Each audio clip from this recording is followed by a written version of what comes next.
it goes right, it's a slice. If it goes left, it's a hook. If it goes straight, it's a miracle. This is Out of Bounds. If it's happening in the world of golf, we're talking about it. Coverage, debate, discussion, pro golf and local golf. Let's do it. This is Out of Bounds. And here are your hosts, Nate Sharman and Josh Durso. All right, welcome back to the Out of Bounds podcast. Josh Durso and Nate Sharman here, keeping you in bounds with the latest from around the golf world. And holy cow, the PGA Tour needed a blockbuster weekend to get the 2024 season underway and get people really excited about it. And Nate, they got it. They got it on a silver platter. They sure did. Nick Dunlap, the 20-year-old from the University of Alabama, goes out and becomes the first player to win since Phil Mickelson in the early 90s, 1991, to win on the PGA Tour as an amateur. Pretty cool stuff from Nick Dunlap. Really decorated college player, and now gets the win at the Amex over in California. So pretty cool story.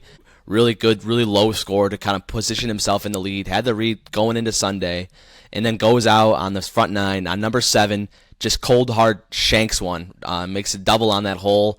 You're kind of saying, oh, this is kind of the end of the amateur story, right? It just doesn't really look good for Nick. Nope. He makes a birdie on the following hole, then down the stretch, holds it together, hits an errant shot on 18, but holds it together, able to knock in a pretty sizable, about a 10-footer for the win. So pretty cool stuff for Nick to get that done. First PGA Tour player to win as an amateur since Phil Mickelson. Yeah, you want to talk about a golf story. This is a real golf story. This isn't that manufactured stuff that we see, that I was complaining about last week. Golf media just trying to generate a storyline after a non-elevated event or an event that it isn't going to get a lot of attention otherwise. This is a real golf story. You know what? I thought it was pretty cool to see guys from both the PGA Tour and LIV giving him his props, obviously holding it together. You'd like to say, judging by what you've seen out of him, this guy's built a little different. Like, this isn't your average college kid, man. Like, this guy can play golf. Of course, he has a big exemption now through the rest of the year to all the elevated events. He's got membership through 2026 on the PGA Tour if he joins, right? If he turns pro. Couldn't win any money. We're going to talk about that. But, you want to talk about a life-changing weekend for, 21-year-old kid, 20-year-old kid? That's cool stuff. Crazy stuff. I mean, he joins Tiger Woods as the only players to win both the junior amateur and the U.S. amateur. He's a very highly decorated AGA player. He won the Player of the Year award in that league a couple years ago. He played in the Corn Ferry Tour event, which he Monday queued for. I believe he played in the U.S. Open last year. Just a lot of cool stuff from Nick Dunlap. It was pretty cool going down the tee on the 18th hole. He's playing with Justin Thomas, fellow Alabama. He went to Alabama, and so does Nick Dunlap, obviously. And Nick hit an errant drive, like I mentioned, and it went into the crowd, and he didn't really think much of it, but Justin Thomas made a joke about how he might have hit a spectator or something, and Nick responded with something to the I'm paraphrasing here, but something to the tune of, well, I hit just about every spectator at the U.S. Open last year. So pretty cool stuff from Nick, able to, on the grind of a full tournament and going down the 18th hole, and able to joke with Justin Thomas a little bit and have some laughs too. So just a stone cold killer, like you said, Josh. So pretty cool for Nick Dunlap, a very highly decorated player. But Josh, let's talk about the payment part, because what happened was, since Nick Dunlap wins, an amateur can't win on the PGA Tour, or can't win money on the PGA Tour, So all the money goes to the second place person, and I believe that was Christian Bezadenhout. Let's talk about that, Josh. What are your thoughts? Just about how college athletes are getting paid now. You see that a lot in college football and college basketball too, as well. What do you think the PGA Tour, or even anything in that general the golf world, should do about this possible problem we have? I hate it, right? Because it's a no-brainer. Like, if you're going to give an amateur 2-year membership, if you're going to give an amateur access to all of the elevated events for the rest of this season, and then throw the caveat on that he has to turn pro, and yet at the same time can't collect the prize money from the event he just won, makes absolutely no sense. So, like, imagine this scenario where, and it could very easily happen, he turns pro next week, plays the rest of the season, has access to all those events, but doesn't win again. It's like this win never happened for him financially. Right. It just doesn't make any sense. Like, of course, like, he can be making whatever money he wants to make outside of golf because of NIL. He can be doing whatever he wants with brands and things like that. So, like, to me, it's an outdated rule. It's a rule that, frankly, makes the PGA Tour look a little greedy. Yeah, it does. And, you know, I think probably, if anything, it's a scenario where the Tour's never had this problem. Right. So they've never had to really think about it too much. I think this situation very well may start that conversation, and perhaps we see a change to this before the start of next season. I don't think we're going to get any fixed before that, though.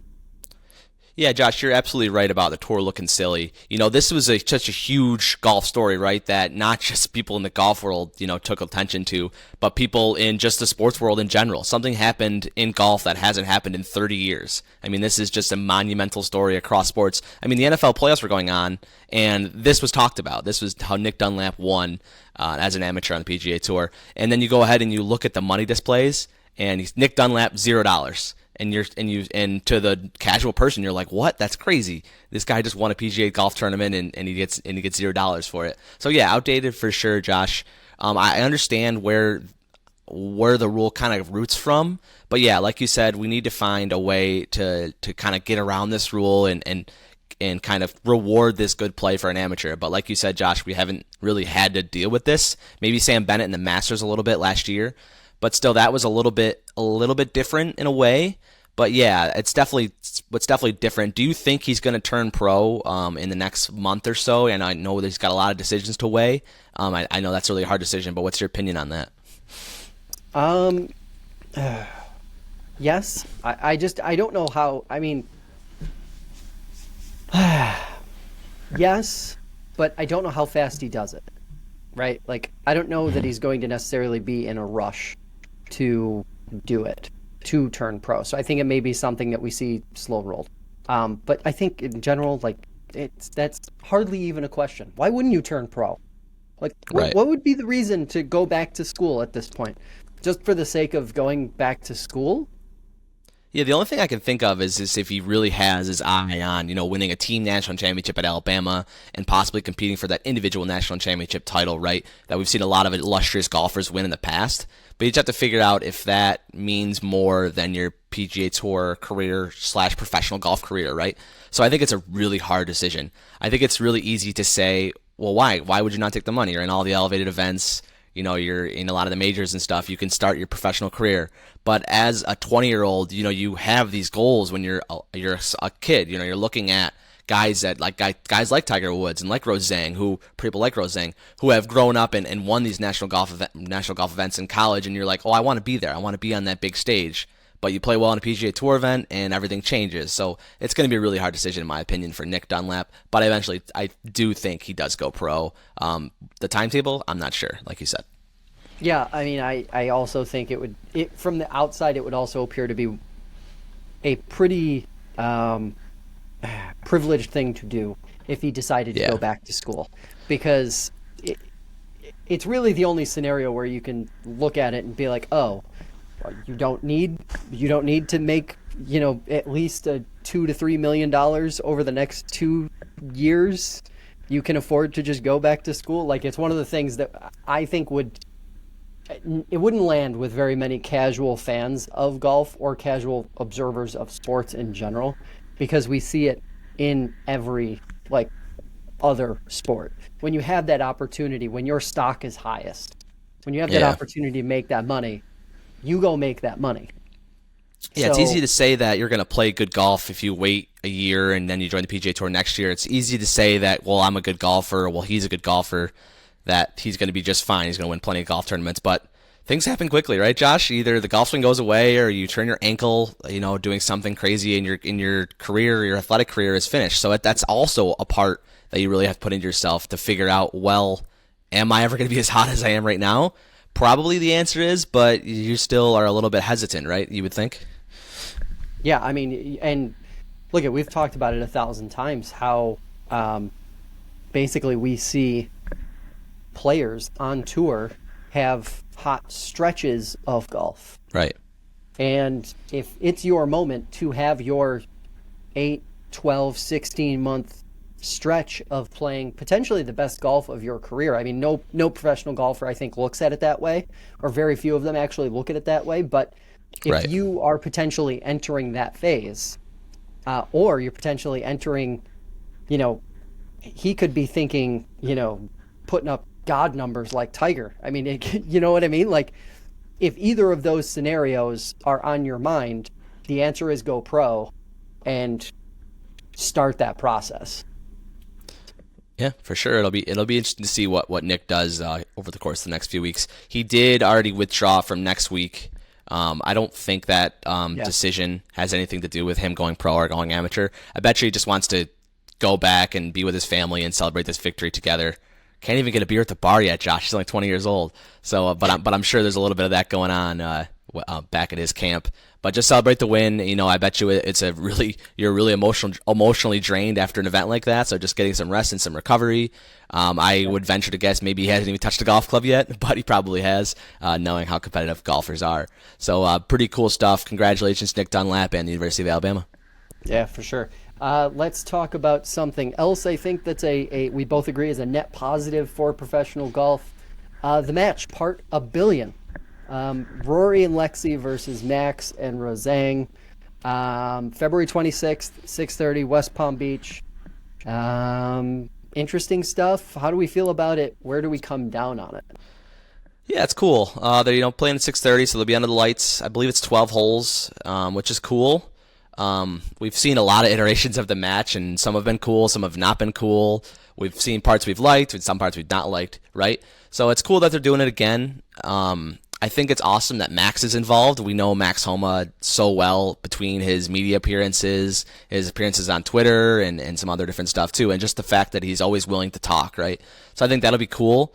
Rory, really cool guy. Lexi Thompson has been around forever. She's a really, really cool person too, and played really well last year in the PGA Tour event.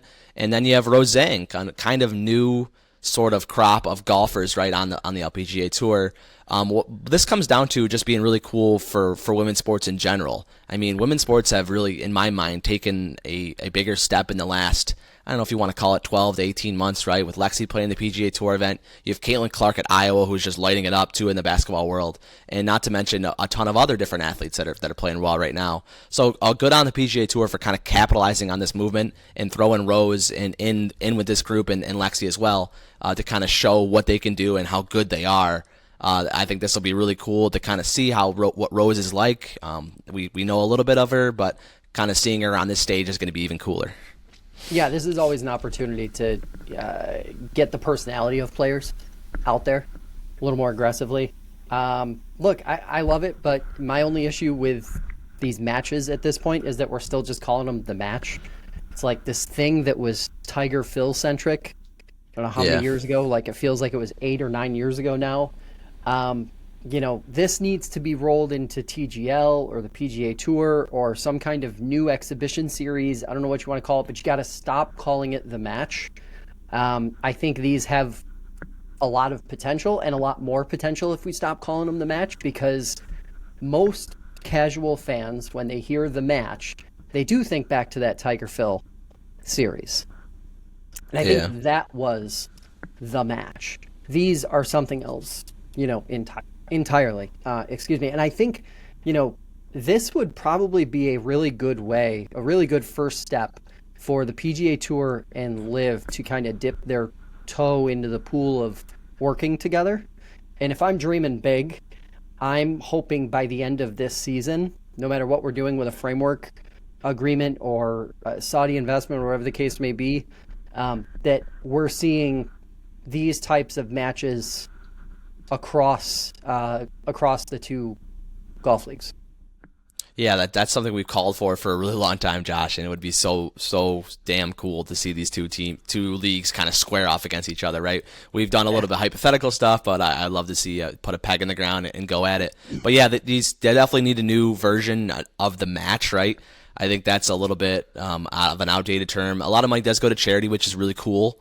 And but last question with the match, Josh, who do you got? Max and Rose or Rory and Lexi? I'm just automatically going to take the Rory team, no matter who Rory's, playing partner is, because definitely. He's, I don't know, you want to argue he's at worst top 5 in the world, right? Like Max. The way is Max good. has been playing, though. Max is good, but he's not Rory. Right. Like, come on. To me, that's where it kind of but we'll see. If we're comparing Roseng and Lexi, I think Roseng is significantly better than Lexi right now at this moment in time. So maybe those two things balance each other out, and it's, a really clean, fair, battle between the two.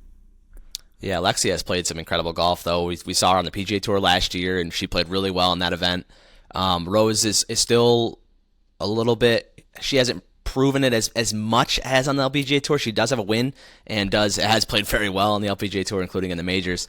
So I just think this would be really cool to just kind of, get an AirPod in her ear and kind of hear what she's kind of going through throughout the golf shots that she's hitting. We've seen that in the past and really been a big fan of when golfers put that AirPod in and talk through their shot and talk through what they're thinking about as they approach the golf ball. Yeah, and this also goes back, I think this also kind of goes back to the Ryder Cup. I mean, Max and Rory were two of the players for both sides that played almost as well as anybody. So I think that's I think that's big. Max was probably the best American at the Ryder Cup, I would say. Yeah. I think that's really a debate. Yeah, and I agree completely. So let's shift gears a little bit here. Tiger and TaylorMade are launching Sunday Red. It's going to be a brand. They filed for the trademark of Sunday Red. If you look at the logo, it's kind of a dotted, it appears to be a dotted tiger. You're going to be doing some kind of, almost like the Slazenger logo. That's kind of the vibe that I got from it. But yeah, Sunday Red. What do you think? What do you see as a big potential plus with that? Yeah, it seems really cool. It seems a little bit different in the fact that he can kind of get golfers underneath his wing instead of kind of how it's been going. But to continue that red on Sundays is really big for the Tiger and the TW brand as well. I know we're not really seeing TW, but that's still kind of in the back of the minds of people. You associate with Tiger with wearing red on Sundays. So that's cool. It would be really weird if he wasn't wearing red on Sundays. So I'm excited to see the big cat and him playing in his one a month event on the PGA Tour this season, and being able to see that red on Sundays. And I don't know if golfers are going to be very excited to see that red chase him down up the leaderboard on Sunday. Yeah, I think if I'm thinking about the big opportunity or the big gain from this, it's that this new brand, unlike the Nike TW partnership before, it's not going to be Tiger centric. It's not going to be sink or sail based on how well Tiger plays. So I think this pretty much positions the brand to be successful without him, and it allows Tiger to have equity in this entity, in this endeavor, that doesn't have to translate to him playing good golf.